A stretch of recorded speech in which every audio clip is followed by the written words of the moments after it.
Allahu Allahu Allahu Allah Allahu Allahu Bismillahirrahmanirrahim. Assalamualaikum warahmatullahi wabarakatuh. Innal hamdalillah nahmaduhu wa nasta'inu bihi wa nastaghfiruhu wa nastahdihi. Na'udzu billahi ta'ala min shururi anfusina wa sayyiati a'malina. من يهده الله فلا مضل له ومن يضلل فلا هادي له أشهد أن لا إله إلا الله وحده لا شريك له أشهد أن سيدنا محمدا عبده ورسوله اللهم صل وسلم وبارك عليه وآله وأصحابه ومن تبعهم بإحسان إلى يوم الدين وعلينا معهم برحمتك يا أرحم الراحمين. Rasulullah sallallahu alaihi wasallam bersabda, "An-nikahu min sunnati, faman raghiba an sunnati falaysa minni." Nikah adalah sunnah Rasulullah, sebagian dari syairah dalam Islam.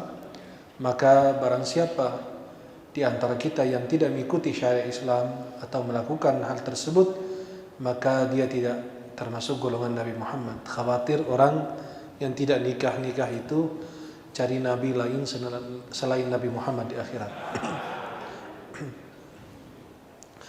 Insyaallah tema malam ini amalan agar jodoh kita mendekat. Kalau pembahasan tema malam ini sebagiannya sudah berdasarkan dalil, karena jodoh itu adalah rizki, anugerah Allah. Maka kalau saya bahas malam ini, ada sebagian ijtihad ulama. Ijtihad siapa? Kalau ditanya dalil tidak, cuma hanya mengambil kesimpulan sebagiannya dan dipraktikkan mujarrab, dan sudah terbukti bahwa apa yang mereka lakukan berhasil. Dan ada salah satu ulama juga membacakan doa tersebut atau ayat-ayat yang saya akan sebutkan, lalu beliau mengatakan saya berhasil mendapatkan jodoh untuk anak-anaknya beliau. Dan itu ulama terpercaya di Mesir. Maka yang kita dengar di malam ini sebagian berdasarkan dalil dan sebagian lain berdasarkan ijtihad, ya, kesimpulan para ulama atau percobaan para ulama yang sudah pernah digunakan lalu mereka menceritakan kepada kita semuanya. Para jemaah yang dimuliakan Allah Subhanahu wa taala, apakah pernikahan termasuk rizki murni dari Allah, apa di situ campur tangan manusia? Apakah pernikahan kita ini, jodoh kita ini murni dari Allah, apa campur dengan urusan usaha kita? Apakah manusia, apakah pernikahan itu termasuk pilihan manusia atau itu takdir dan ketetapan Allah untuk kita dan manusia tidak termasuk dalam urusan itu? Hanya dia menjalankan takdir dan nasibnya sebagai hamba-Nya Allah Subhanahu wa taala. Ketahuilah bahwa Allah Subhanahu wa taala ciptakan manusia ini ada mukhayyar, ada musayyar. Ada pilihan dan ada yang lain yang sudah ditentukan dan ditakdirkan oleh Allah, tinggal kita menjalankannya. Yang kita sebagai pilihan untuk manusia adalah menyangkut dengan keimanan dan kekufuran. Kita bermukmin atau kafir itu pilihan kita. Taat dan maksiat, faman syaa'a falyu'min wa man syaa'a falyakfur. Yang mau beriman silakan, yang mau kafir silakan. Inna hadainahu sabila imma syakiran wa imma kafura. Sudah diberi dua jalan. Ini jalan orang bersyukur dan ini jalan orang yang lain, yang tidak memilih jalan Allah. Ini jalan taat, ini jalan maksiat. Ini jalan iman, ini jalan kufur, dan seterusnya. Dan ada orang yang mentaati Allah padahal dia mampu untuk maksiat. Orang tersebut taat kepada Allah padahal dia mampu untuk berbuat maksiat. Bahkan dia bisa durhaka kepada Allah. Dan ada orang yang maksiat sedangkan dia bisa taat kepada Allah Subhanahu wa taala. Karena Allah sudah berikan anggota tubuh yang bisa berbuat taat, tetapi dia gunakan nikmat tersebut untuk maksiat. Akan tetapi yang ini yang pilihan manusia. Bisa kita pilih mukmin, kafir, taat, maksiat. Yang berkaitan dengan urusan pribadi kita, seperti lahirnya kita, wafatnya kita, rezeki kita, keluarga kita, penyakit, musibah yang kita hadapi dan kita alami, inilah adalah ketetapan Allah. Tidak campur tangan manusia di situ. Saya lahirnya di sini, di Jakarta, ada yang lahirnya di Jawa, ada yang lahirnya di Bekasi, ada yang lahirnya di mana, ada yang lahirnya di luar negeri. Itu ketetapan Allah. Sudah ditakdirkan di mana dia pun lahir. Orang tuanya siapa, dia sudah diatur oleh Allah. Akan tetapi ini adalah takdir Allah yang sudah tertulis, ketetapan Allah. Ya, sebelum Allah ciptakan langit dan bumi, sudah ditakdirkan oleh Allah itu. Dan tidak akan bisa dirubah oleh manusia. Saya lahir di mana, nggak bisa dirubah. Itu sudah ketetapan Allah. Dan pernikahan adalah rizki dari Allah. Seperti harta, anak, dan tumbuhan, dan ilmu, dan anugerah yang Allah berikan. Ini suaranya bagus, ini punya kemampuan, ini punya kekuatan, kan semua dari Allah Subhanahu wa Ta'ala. Dan ini semua karena kehendak dan takdir Allah Subhanahu wa Ta'ala. Ada siapa yang diberi oleh Allah Subhanahu wa Ta'ala, sebagian orang, ada siapa yang dihalangi, yang ditahan, tidak dikasih. Ada yang diberi, ada yang tidak diberi. Kalau Allah memberi berarti karena hikmahnya Allah. Ada yang tidak diberi karena juga hikmahnya Allah. Ada yang diberi anak, hikmahnya Allah. Ada yang tidak diberi, kan takdir Allah di situ. Tidak campur tangan manusia. Dan kita yakin bahwa di balik itu pasti ada cintanya Allah dan hikmahnya Allah Subhanahu wa Ta'ala. Dan harus meyakini bahwa dunia adalah tempat kita sering mendapatkan ujian dan ibtila, musibah. Laqad khalaqnal insana fi kabad. Sungguh kami telah ciptakan manusia dalam susah payah. Maka tidak akan ada pilihan. Kita kalau merasakan kesenangan terus, itu di surga, bukan di dunia. Dan kalau Allah memberi, alhamdulillah atas pemberiannya. Kalau Allah menahan, tidak memberi, pasti itu ada hikmahnya Allah, dan kita merasakan itu yang terbaik untuk kita. Ada sebagian mengatakan, akan tetapi Allah, ini kan pernikahan itu rezeki, sudah ditakdirkan. Tapi Allah menyuruh kita untuk berusaha, untuk berusaha mencari sebab-sebab rezeki, sebab-sebab yang mendatangkan keberkahan, rezeki, uang, harta, keluarga, dan seterusnya. Betul. Dan di antara sebab-sebabnya berikut ini yang sudah dijelaskan oleh para ulama. Yang pertama, luruskan niat kita dan perhatikan tujuan daripada pernikahan kita. Ada yang menikah bukan karena ingin menyempurnakan agama, tapi ingin mengatakan kepada temannya yang suka ngeledekin dia, alhamdulillah, saya bukan jomblo lagi, tetapi saya mantan jomblo.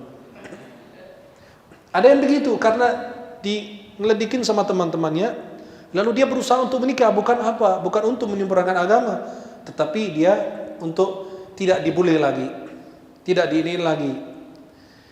Maka harus kita luruskan niat kita dan jujur dalam tujuan kita, agar Allah sempurnakan nikmatnya kepada kita dan Allah anugerahkan kepada kita suami atau istri yang soleh dan soleh. Tujuan kita adalah pernikahan, menjaga kehormatan kita dan menjaga pasangan kita agar menjauhi dari fitnah dan agar punya keturunan soleh dan solehah. Dan kita ingin mempunyai rumah tangga yang didirikan atas sakinah wa mawaddah wa rahmah.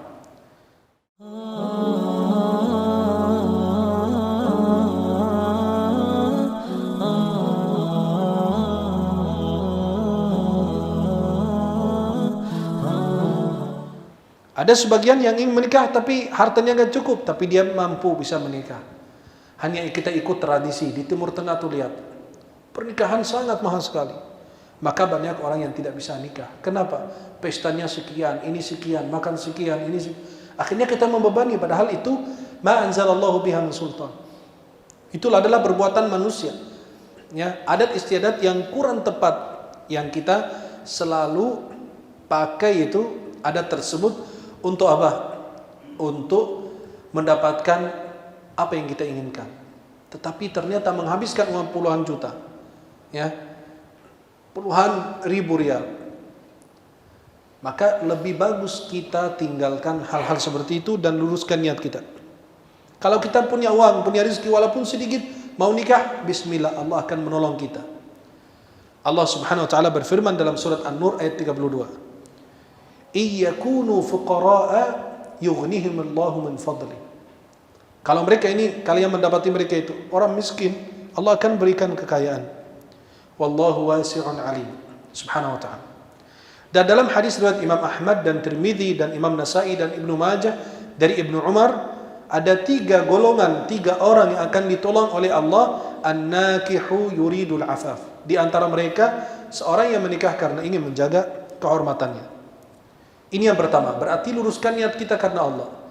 Ingin punya istri salihah, menjaga kehormatan, punya keturunan, mempunyai rumah tangga atas dan didirikan atas sakinah, mawaddah, warahmah dan takwa kepada Allah Subhanahu wa taala.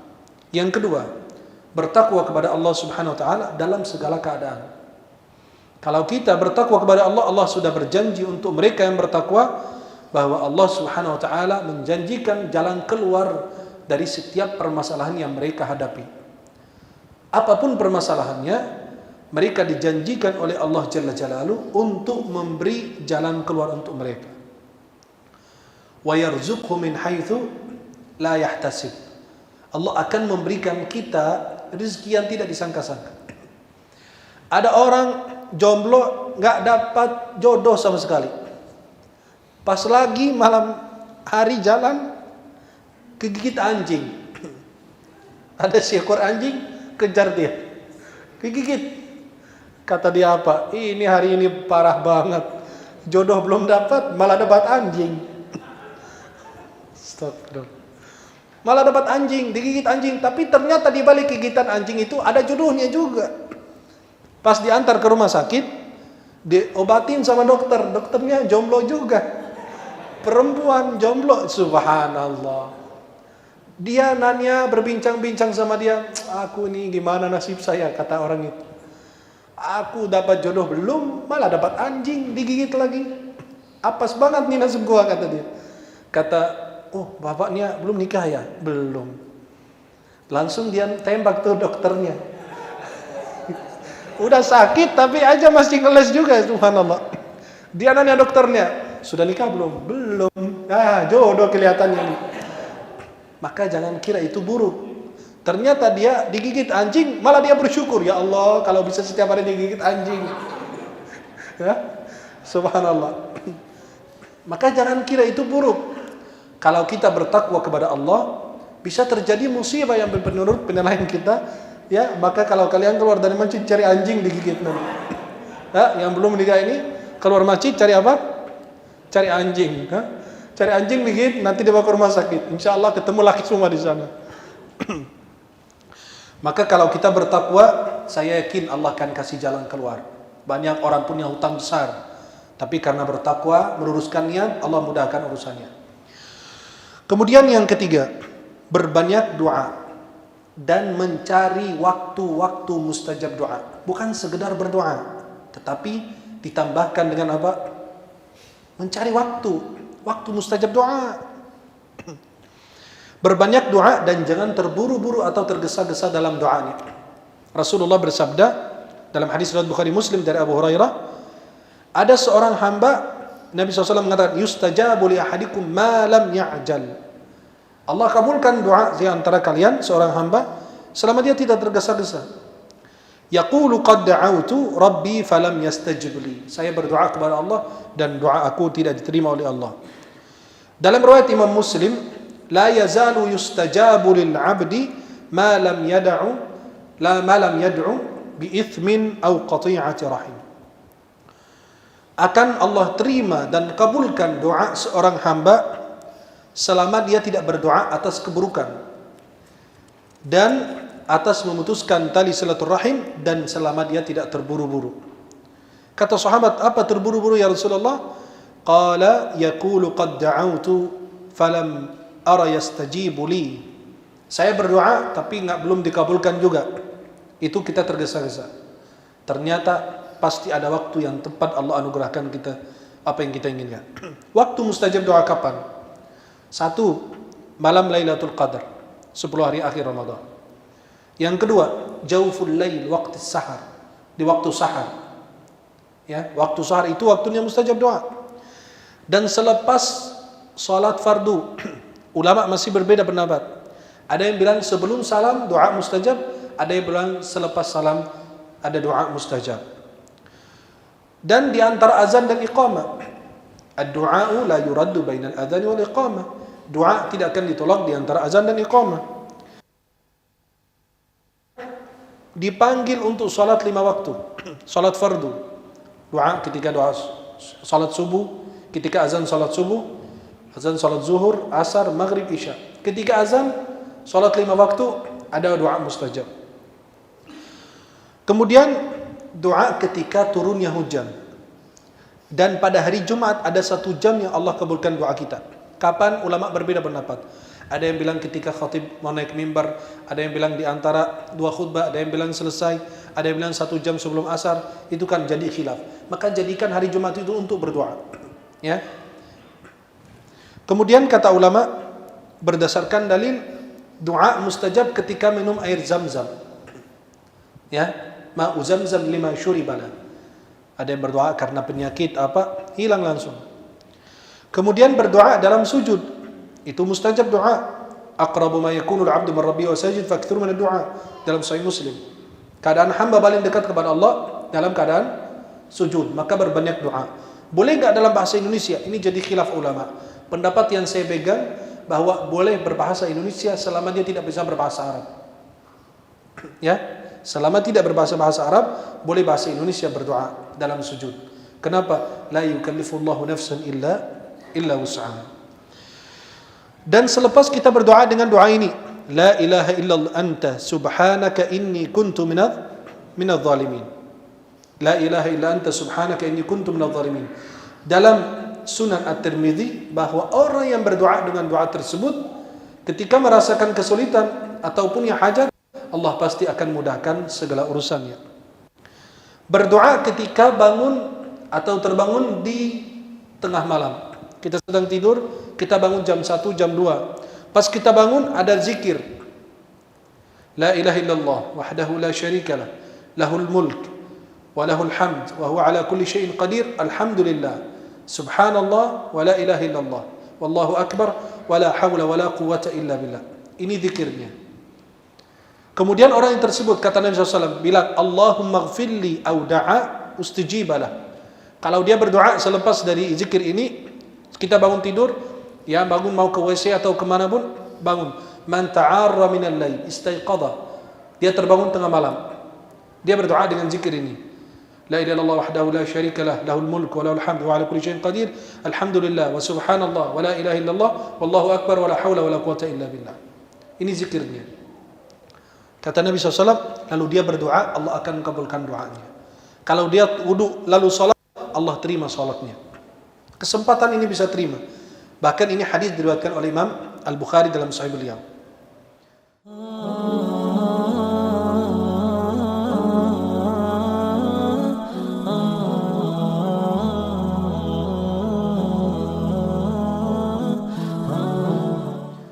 Yang keempat adalah berbanyak istighfar. Istighfar itu adalah salah satu sebab rezeki. Kita mendapatkan istri, mendapatkan keturunan. Sebelum mendapatkan keturunan, pasti Allah anugerahkan kepada kita jodoh. Maka ulama berdalil dengan firman Allah, surat Nuh ayat 10 sampai 12, faqultu astaghfiru rabbakum innahu kana ghaffara yursilis samaa 'alaikum midrara wa yumdidukum bi amwalin wa banin wa yaj'al lakum jannatin wa yaj'al lakum anhara. Dan diriwayatkan dari Abu Daud dan Ibnu Abbas, dan ini hadis sebagian ulama mendhaifkannya, mengatakan ini hadis lemah. Seperti Imam Baghawi, Imam Munziri dan Imam Manawi, dan sebagian ulama mensahihkannya. Tetapi artinya sahih. Tapi kita bicara dari segi sanadnya. Sebagian bilang dhaif, lemah, sebagian bilang sahih. Wallahu a'lam bishawab. Rasulullah mengatakan, tidak ada hamba Allah yang senantiasa beristighfar kepada Allah kecuali Allah akan kasih jalan keluar dari setiap permasalahan yang dia hadapi. Bahkan Allah anugerahkan kepadanya rizki dari mana dia tidak sangka-sangka itu rizki. Dari pintu mana Allah kasih subhanahu wa ta'ala. Kemudian para jemaah yang dimuliakan Allah subhanahu wa ta'ala, amalan berikutnya adalah berbakti kepada orang tua kita. Berbakti kepada orang tua kita, Allah akan tundukkan dunia untuk kita. Ridhonya Allah terdapat pada ridha orang, dan murkanya Allah terdapat pada murka orang tua. Lalu bersilaturahim dan berakhlak mulia ketika berinteraksi dengan orang-orang lain. Husnul khuluq, akhlakul karimah. Kemudian yang keenam, perhatikan penampilan kita secara kesehatan dan penampilan zahir kita, luar kita ini. Jangan pakaiannya gembel gitu, jelek banget, berantakan, lalu dia mau dapat jodoh. Ya perempuan lihat dia berantakan, kan perempuan maunya yang rapi. Ya. Maunya yang rapi, yang bersih, penampilannya bagus, wangi, pakaiannya rapi. Kita nggak bicara miskin atau kaya, tidak urusan. Tidak ada urusan di sini kaya atau miskin. Kebersihan itu jaga semua orang. Bisa orang miskin lebih bersih, lebih rapi dibanding orang kaya. Bisa dari sebaliknya.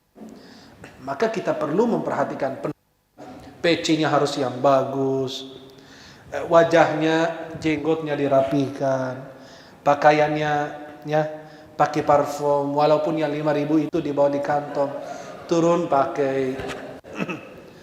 Kan penampilan dijaga. Nabi selalu memperhatikan penampilannya. Maka kita tidak suka dengan ulama atau umat Islam yang penampilannya itu berantakan. Ya, pecinya ada pakai begini. Lagi di ya, sampai ada yang beginiin kayak orang Yahudi, nauzubillah. Kan pecinya sudah bagus, sudah rapi, masa harus diginiin kayak orang Yahudi ditaruh di belakang? Kan itu kurang tepat. Maka umat Islam itu harus wajib memperhatikan apa? Penampilan dan kebersihannya. Lakinya jorok, gimana mau nikah? Kukunya panjang, isinya apa? Jelek, buruk. Kan saya lihat begitu. Ya. Lalu dia kebegin apa? Nikah sama bidadari. Ya salam. Lu aja belum sampai bidadara, gimana mau nikah bidadari? Maka itu disayangkan. Orang itu perhatikan penampilan, perempuan maupun laki. Laki mau perempuan yang rapi, penampilannya bagus. Bukan perempuan yang jorok, habis makan gitu. Ya, kan itu aib. Ya, langsung ditahan gitu. Ditahan pakai tangan. Kenapa? Khawatir ada yang keluar, ada makanan keluar. Lagi nguap gitu di depan orang. Ya, masa dia, wah ini orang mana ini? Ya, maka harus menjaga penampilan dan kesehatan dan kebersihan. Perempuan maaf, nggak mau dengan laki-laki yang gembel, yang buruk, yang berantakan pakaian. Pasti dekat, bau apa nih? Nauzubillah min zalik. Kadang-kadang kita dekatin orang, masya Allah, wangi banget. Kita dekatin orang, auzubillah min zalik. Kok belum akhirat sudah masuk neraka gitu? Belum akhirat sudah kecium bau neraka gitu. Penampilan, maka rambutnya dirapihin, disisir. Nabi memperhatikan, Nabi pakai minyak buat rambutnya, jenggotnya dirapihin, ya. Maka itu harus selalu rapi. Kacamatanya yang rapi, yang manis, bukan cuma kacamata tutupan botol gitu ya. Kacamata yang rapi, yang bagus, yang indah, rambutnya rapi, sepatunya, kaos kakinya, jangan yang bolong-bolong. Pas turun, buka kaos kaki di depan perempuan atau buka sepatu, perempuan nambah, mah gimana mau nikah? Hidupnya aja gak teratur. Ya, bukan bicara miskin atau kaya, walaupun punya cuma 2 kaos kaki saja, tapi diperhatikan penampilan dan kebersihan kita. Ini salah satu perhatian. Yang maaf, perempuan kalau lihat laki-laki yang rapi, bagus, pakaiannya, sepatunya, sandalnya, wajahnya, kan lebih tertarik. Ini orang masya Allah muslim. Kita bilang an-nadhafatu minal iman, kebersihan sebagian dari iman.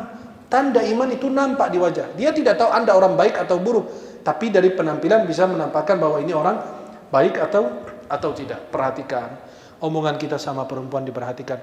Bukan begitu perempuan kalau ngomong gitu. Kan bahasanya harus selalu rapi, sama perempuan maupun yang lain.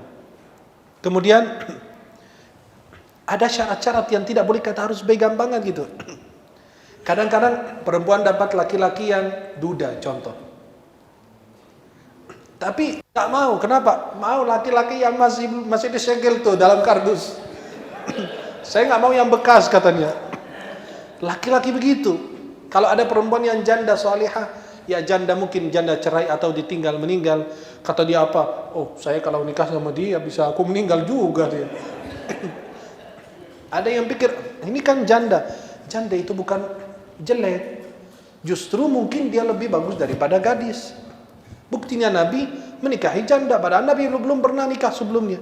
Nabi usianya berapa? 25. Sayyidah Khadijah berapa? 40. Akhirnya Nabi hidup mesra, hidup indah, hidup nikmat bersama Sayyidah Khadijah. Bahkan Nabi nggak mau nikah perempuan lain sampai wafatnya Khadijah. Sampai wafatnya Khadijah baru diperintahkan oleh Allah menikahi ini dan ini. Menikah dengan Hafsah binti Umar, Sayyidah Hafsah radhiyallahu anha. Anaknya Sayyidina Umar bin Khattab. Kenapa menguatkan hubungan beliau dengan Sayyidina Umar? Disuruh menikahi Sayyidah Aisyah agar menguatkan hubungan dengan Sayyidina Abu Bakar Siddiq radhiyallahu anhu. Dan coba itulah, ya, perhatikan. Ada syarat-syarat yang tidak perlu kita harus ini banget gitu. Ketat. Saya mau di luar daerah salah satu anak perempuan ngadu sama saya. Syekh, saya ada jodoh, alhamdulillah. Dan saya merasa ini yang tepat paling saya, kata. Dia karyawan swasta, tapi ibunya mau apa? Ibu perempuan itu maunya PNS, kata beliau. Ya udah, pesan aja ke pabrik. Saya bilang, kenapa kita bersulit? Apakah kita cari backgroundnya, harta yang dia miliki? Kadang-kadang orang, masya Allah, kaya raya nikah di depan Ka'bah. Betul gak? Nikah di mana? Di depan Ka'bah. Pulang dari Makkah, sebulan 2 bulan cerai juga. Bisa juga. Bukan salahnya Ka'bah, tapi salah diri kita sendiri. Maka bukan masalah tempat atau lingkungan atau background atau memang kafaah dalam nasab itu bagus, ya. Kecocokan dalam nasab artinya dia berpendidikan, saya berpendidikan, biar saling memahami. Bukan saya ambil orang buta huruf, saya kan otak saya masya Allah ilmunya apa, akhirnya ambil buta huruf, akhirnya jadi ribut terus. Kenapa? Tidak nyambung. Maka kita harus akhlak yang kita cari, agama yang kita cari. Tapi kalau ada semua, ya, kalau ada yang lengkap, perempuan wanita salihah, kayak ada jamaah, Syekh doain dong dapat wanita salihah, kaya, anak tunggal, anak yatim. Loh, kalau ada begitu, buat saya duluan, nggak bakalan kasih orang. Ya, kalau ada yang salihah, kaya, anak tunggal, anak yatim, kurang seon kata dia. Doain dong dapat yang begitu. Kenapa kurang seon? Biar diamal hartanya sama suaminya terus. Nah, akhirnya gimana? Ana bilang, kalau ada yang begitu, buat saya dulu nggak bakalan kasih orang.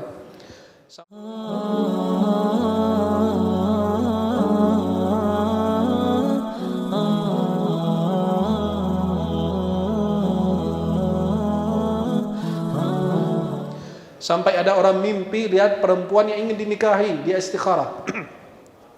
Dia istikharah tuh perempuan. Ternyata dia nampak perempuan itu dalam mimpi pendek dan hitam.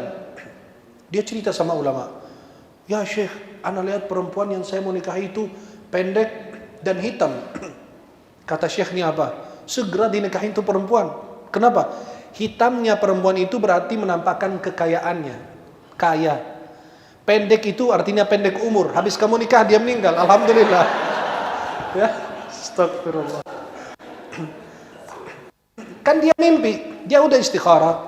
Perempuan ada 2 pilihan. Ternyata dia mimpi si A itu. Tapi dia mimpi perempuan itu nampak di mimpinya apa? Pendek dan hitam. Pas nanya ulama, kata ulamanya, hitamnya itu berarti itu padahal dia hitam. Itu artinya kekayaannya, kaya raya. Ya. Dan pendek itu artinya pendek umur. Kamu segera nikahin. Habis nikah dia meninggal. Lu insya Allah dapat warisan besar. Itu rezeki yang mencari kita. Ya, maka kalau anda mimpi perempuan pendek hitam, mudah-mudahan insya Allah jadi jodoh kita. Amin.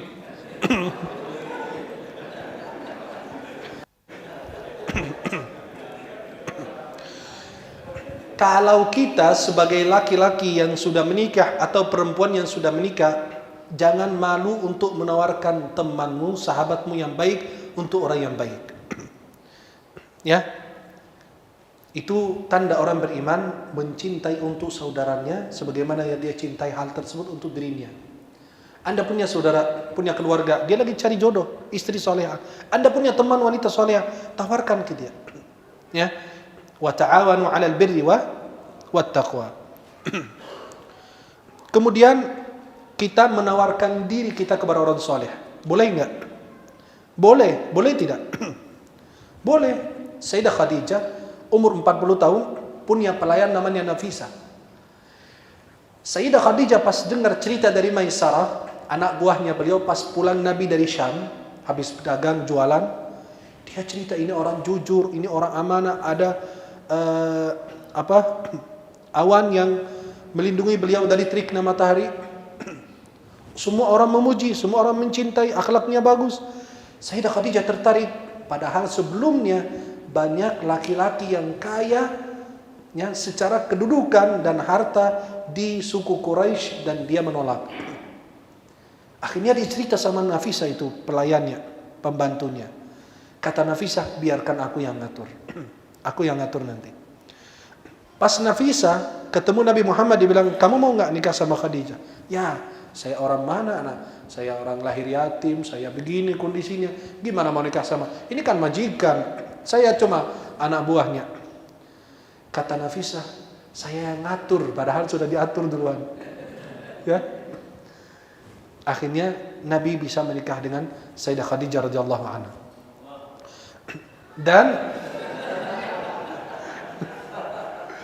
Dan kalau kita mau menawarkan diri kita kepada orang soleh itu tidak perlu malu, ya. Sebagaimana dilakukan oleh anaknya Syuaib. Sampai Syuaib menawarkan anaknya sendiri kepada Nabi Musa. Inni uridu an unkihaka ihda ibnatayya hataini ala an ta'jurani 8 hijaj. Surat Al-Qasas.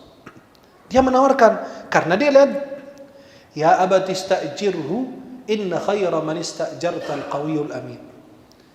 Ketika Nabi Musa menolong mereka untuk memberi minum kepada binatang mereka atau kambing atau domba, lalu ternyata itu Nabi Musa, oh ini laki-laki kuat, hebat, amanah.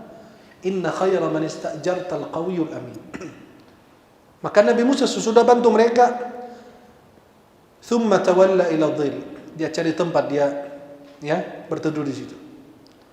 Akhirnya dia berdoa, Rabbi inni lima anzalta ilayya min khairin faqir. Ya Allah, seperti ini bahasanya. Kalau bahasa kita ini saat ini. Ya Allah, nikmatmu banyak kepadaku, tetapi aku masih fakir. Ya, masih fakir apa? Belum ada pasangan. Ya, saya masih ada kekurangan juga. Walaupun nikmatmu banyak kepadaku, tetapi masih banyak kekurangan. Kemudian para jemaah yang dimuliakan Allah, sedekah sir. Sedekah yang kita kerjakan di dalam sir, dirahasiakan, itu lebih bagus. Ya. Maka sedekah itu diam-diam bersedekah. Oh, malam Jumat, malam Sabtu, malam apa? Bersedekah kepada anak yatim.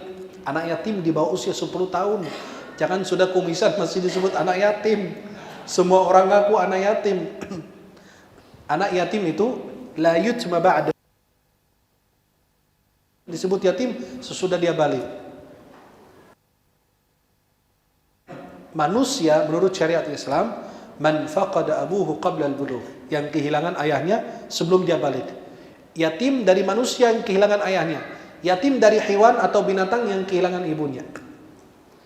Makanya dari manusia yang kehilangan ayahnya sebelum dia balik. Maka itu sedekah itu membantu kita untuk bisa mendapatkan jodoh kita.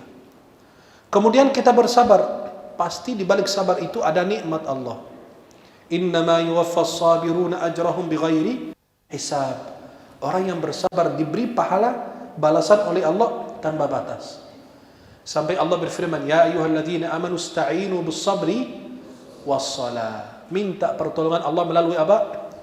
Salat dan sabar. Maka kita bersabar terus. Dan pasti, dan kita tidak putus asa. Allah berfirman di dalam surat Yusuf, ya baniya idhabu fatahassasu min Yusuf wa akhi.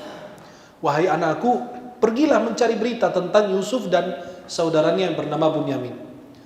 Wala tayasu min rauhillah, jangan kalian putus asa rahmat Allah. Innahu la yayas min rauhillahi illa alqaumul kafir. Yang putus asa dalam doanya, harapannya kepada Allah hanya orang kafir. Kemudian amalan berikutnya, jaga zikir pagi dan petang. Adhkarus sabahi wal masa. Dijaga. Karena pada hari itu pasti kita mendapatkan nikmat. Ada kitab yang sudah diterjemahkan bahasa Indonesia, itu kitab itu isinya zikir dan doa. Dan dalamnya juga ada zikir pagi dan petang. Namanya Hisnul Muslim. Bahkan ada potongan sekarang dijual gitu, zikir pagi dan petang, kecil. Itu karangan Dr. Sa'id bin Ali bin Wafi al-Qahtani. Beli kitab itu, baca. Jaga zikir pagi dan petang itu. Itu akan memudahkan kita bisa mendapatkan jodoh. Dan membaca surat Al-Baqarah. Al-Baqarah itu mengusir syaitan. Mengusir apa? Syaitan. Karena khawatir ada yang buat sesuatu buat kita. Jodoh itu bisa takdir, bisa karena ada yang buat sihir buat kita, maka kita mengusirnya, mengobati diri kita dengan surat Al-Baqarah. Nabi dalam Sahih Muslim dari Abu Hurairah, la taj'alu buyutakum maqabir. Jangan jadikan rumah kalian seperti kuburan. Inna syaitana yafirru aw yanfuru, dalam riwayat lain. Minal bait alladhi tuqra fi surat Al-Baqarah. Syaitan lari dari rumah yang dibaca di dalamnya surat Al-Baqarah. Dalam Sahih Muslim, akhduha barakah. Membaca dan mengambil surat Al-Baqarah ini keberkahan. Wa tarkuha hasrah, meninggalkannya adalah sebuah penyesalan, kerugian. Wala tastati'uha al-batal ay as-sahar. Si dukun itu tidak bisa mampu mengalahkan orang-orang yang rajin baca surat Al-Baqarah 286 ayat, hampir 2,5 juz. Kemudian jagalah doa berikut ini. Doa ini adalah doa untuk orang yang merasakan kesusahan dan kesulitan. Insyaallah doanya ini sebagian ada di dalam kitab Hisnul Muslim. Dalam kitab apa? Hisnul Muslim. Doa di antaranya, Allahumma abduka wa ibnu abdika wa ibnu amatika nasiyati biyadika madin fiyya hukmuka adlun fiyya qada'uka as'aluka bikulli ismin huwa lak sammayta bihi nafsak aw anzaltahu fi kitabik aw 'allamtahu ahadan min khalqik aw ista'tharta bihi fi 'ilmi al-ghaib 'indak an taj'ala al-Qur'ana al-'azima rabi'a qalbi wa nura sadri wa jalaa'a huzni wa dhahaba hammi. Hadis riwayat Imam Ahmad dari sahabat Abdullah bin Mas'ud.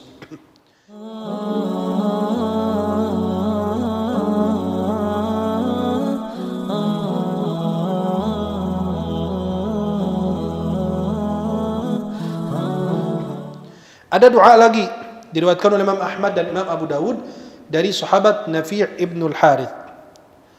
Allahumma rahmataka arju, Allahumma rahmataka arju, fala takilni ila nafsi tarfata ain, wa aslih li sya'ni kullah, la ilaha illa ant. Ada zikir lagi, hadis riwayat Bukhari dan Muslim dari Ibnu Abbas, la ilaha illallahul azimul halim. Ini zikir orang yang merasakan kesusahan. Tidak ada kesusahan melebihi dari Anda jadi jomblo seumur hidup. Itu kesusahan yang sebenarnya. Ya, lahir sendiri, hidup sendiri, makan sendiri, sendiri, mati sendiri. Masa mati berjamaah? Mati sendiri ya. La ilaha illallahul azimul halim. La ilaha illallah Rabbus samawati wal ard wa Rabbul arshil azim. Atau ada zikir lagi riwayat Abu Dawud dan Ibnu Majah dari Asma bint Amis. Allahu Rabbi la usyriku bihi syai'a. Ada zikir lagi riwayat Imam Ahmad dan Imam Tirmizi dari Sa'ad radhiyallahu an, la ilaha illa anta subhanaka inni kuntu minadh dhalimin. Ini ada dalam surat Al-Anbiya juga. Dan ada hadis Nabi, barang siapa berdoa dengan doa ini, insyaallah Allah akan berikan jalan keluar dari setiap permasalahan yang dihadapi. Zikir berikut ini pernah disampaikan oleh Syekh, salah satu ulama Azhar, beliau sudah wafat, almarhum, namanya Syekh Farhat Al-Munji. Ya, namanya apa? Syekh Farhat Al-Munji. Beliau pernah sampaikan di salah satu stasiun televisi waktu saya masih berada di Mesir. Bahkan itu banyak perempuan yang membaca zikir ini dan alhamdulillah berhasil dikaruniakan suami yang soleh atau laki-laki yang baca mendapatkan istri yang solehah. Maka zikir ini itu dari salah satu orang soleh yang menginap di salah satu rumah salah satu orang. Orang itu yang punya rumah, tuan rumah merasakan kegelisahan karena banyak anaknya yang belum menikah. Akhirnya pas cerita sama orang soleh tersebut, diajarkan zikir ini, baca zikir ini. Dia punya 7 anak perempuan. Nggak lewat 1 tahun mereka sudah menikah, punya pasangan. 7-7-nya dalam waktu 1 tahun. Tetapi ini semua ijtihad, dinukul oleh para ulama. Dari Syekh Farhat Al-Munji, juga di dalam buku fatwa beliau. Zikirnya apa? Allahumma inni as'aluka bi anni ashhadu annaka antal ladzi لا إله إلا أنت الأحد الصمد الذي لم يلد ولم يولد ولم يكن له كفوا أحد اقض حاجتي آنس وحدتي فرج كربتي اجعل لي رفيقا صالحا كي نسبحك كثيرا ونذكرك كثيرا فأنت بي بصيرا يا مجيب المضطر إذا دعاك أحلل عقدتي آمن روعتي يا إلهي من ألجأ إليه إذا لم ألجأ إلى الركن الشديد الذي إذا دعي أجاب هب لي من لدنك زوجا صالحا أو زوجة صالحة زوجا صالحا kalau dia perempuan أو زوجة صالحة اجعل بيننا المودة والرحمة والسكن فأنت على كل شيء قدير يا من قلت للشيء كن فيكون ربنا آتنا في الدنيا حسنة وفي الآخرة حسنة وقنا عذاب النار وصل اللهم على سيدنا محمد وعلى آله وصحبه وسلم. Ini salah satu zikir yang diajarkan beliau kepada orang-orang yang belum mendapatkan jodoh. Kemudian ada zikir lagi. Ada salah satu ulama Mesir, beliau lulusan Al-Azhar, beliau sudah wafat. Namanya Syekh Abdul Hamid Kishk, salah satu ulama di Mesir terkenal. Beliau mengatakan, ini zikir dari salah satu orang saleh, bukan dari Nabi.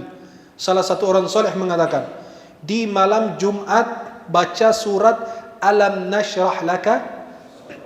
Di malam baca surat Alam Nashrah Laka Sadrak 314 kali. Berapa kali? Kan mau cari jodoh, harus capek, harus susah payah mencari jodoh. Untung nggak bilang 3.000, baru 314. Dengan jumlah, kenapa 314 kata syekhnya? Ini jumlah para sahabat yang ikut perang Badar. Dan Allah, ini perang pertama Islam, dan Allah memberikan pertolongan bagi mereka. Kata beliau apa? Ini dibaca 314 kali surat Alam Nashrah Laka Sadrak di malam hari Jumat. Dan setiap 10 kali baca surat tersebut, berdoa agar Allah anugerahkan kepada diri Anda istri salihah atau suami yang saleh. Atau dengan doa ini yang dianjurkan banyak ulama, itu zikir yang ada dalam doa dalam surat Al-Qasas dari Nabi Musa alaihissalam. Rabbi inni lima anzalta ilayya min khairin faqir.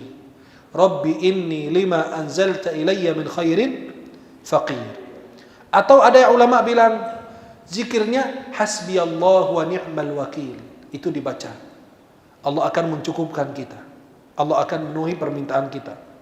Ketika Nabi Ibrahim dalam kesulitan dan kesusahan, ketika dilempar di api yang dinyalakan oleh orang kafir, beliau berdoa dengan doa ini, hasbunallahu wa ni'mal wakil. Kemudian ada Syekh Saleh Al-Maghamisi. Beliau imam Masjid Quba. Beliau menganjurkan orang untuk membaca zikir ini. Hasbunallah sayu'tina Allahu min fadlihi wa rasuluh. Kalau yang beliau sampaikan, hasbunallah sayu'tina Allahu min fadlihi inna ilallahi raghibun. Dan ini potongan dari ayat di dalam surat At-Taubah ayat 59. Hasbunallahu sayu'tina min fadlihi wa rasuluh. Inna ilallahi raghibun. Atau boleh dengan doa ini, Allahumma la sahla illa ma ja'altahu sahla wa anta taj'alul hazna idza syi'ta sahla. Ini doa ketika orang mengalami kesulitan. agar Allah memudahkan segala urusannya. Inilah yang disampaikan oleh para ulama seputar kalau kita ingin mendapatkan jodoh. Saya yakin ditambah lagi dengan qiyamul lail, salat malam. Khususnya berdoa, bermunajat di sepertiga malam, dan usaha untuk mencari pasangan melalui teman, sahabat, keluarga, siapapun itu dia. Dan jangan banyak menolak, karena tidak ada manusia yang sempurna. Mau cari pasangan yang sempurna, pasti dia ada kekurangan. Karena kita tidak luput dari kesalahan dan khilaf. Maka usahakan diri Anda untuk mencari yang sedikit mudaratnya. Ya, maka tidak ada yang sempurna dari laki maupun dari perempuan. Kemudian di sini ada pertanyaan, apakah orang yang sudah meninggal dan belum menikah ada sanksinya enggak? Ada hukuman tidak? Kata ulama, kalau dia sudah mampu secara jasmani, rauhani, harta semua lengkap, lalu tidak, maka kata ulama minimal dosa. Tetapi kalau tidak ada kekurangan, dia sudah berusaha, seperti ulama-ulama yang lain kita serahkan kepada Allah, seperti Imam Nawawi, Imam Ibnu Taimiyah, kan mereka pada belum menikah dan mereka diserahkan kepada Allah. Mungkin mereka punya alasan karena sibuk untuk menuntut ilmu, atau karena sering berpindah-pindah tempat, atau kesana kemari mencari ilmu atau menulis kitab-kitab agama, maka mereka tidak sempat untuk bisa menikah. Pahala perempuan yang meninggal atau laki-laki yang meninggal belum menikah, belum mendapat jodoh juga. Ya, dia terus berusaha, ternyata belum ditakdirkan mendapatkan jodoh. Kata ulama apa? Perempuan apabila dia meninggal dunia atau sudah tua lalu meninggal dunia belum menikah, dia mendapatkan pahala syahid. Mendapatkan pahala apa? Syahid. Maka kalau Anda belum dapat istri, berarti pahala apa? Syahid. Pahala syahid. Dan kalau seandainya laki-laki yang jomblo itu fisabilillah itu pada meninggal, belum menikah juga, yang perempuan juga, dia nikah di akhirat enggak? Kata ulama, dia nikah di surga. Nikah sama siapa? Kan nanti laki-laki akan menikahi perempuan yang suaminya masuk neraka. Jelas? Laki-laki itu ketika masuk ke surga, dia belum menikah di dunia. Dia kan banyak perempuan yang punya suami dan suaminya dibawa ke neraka, masuk ke neraka. Dia dapat itu istri itu. Jelas? Kalau perempuan meninggal, belum menikah, ya, nanti dia akan menikah dengan laki-laki yang istrinya masuk neraka. Jelas? Ini jawaban Syekh Ibnu Utsaimin rahimahullah, dan beliau mengatakan saya tidak ingat ada dalil-dalil yang menjelaskan secara luas masalah ini. Ketika beliau ditanya, pahala perempuan atau laki-laki yang meninggal lalu dia nikah di akhirat sama siapa? Kata beliau, nanti ada laki dan perempuan yang ini istrinya dibawa ke surga, ke neraka, dan ini suaminya dibawa ke neraka. Maka nanti berpasang-pasangan nanti. Yang laki di sini menikahi perempuan yang suaminya masuk neraka. Dan yang perempuan di sini belum sempat nikah di dunia, nanti akan menikah dengan laki-laki yang istrinya masuk ke dalam neraka. Wallahu ta'ala a'la wa a'lam. Mudah-mudahan Allah anugerahkan kepada kalian yang belum sempat menikah pasangan salih dan salihah. Amin ya rabbal alamin. Dan bisa menuntut kalian sampai masuk ke dalam surganya Allah subhanahu wa ta'ala. Wallahu ta'ala a'la wa a'lam bis-shawab. Assalamualaikum. Bersama Saling Sapa TV.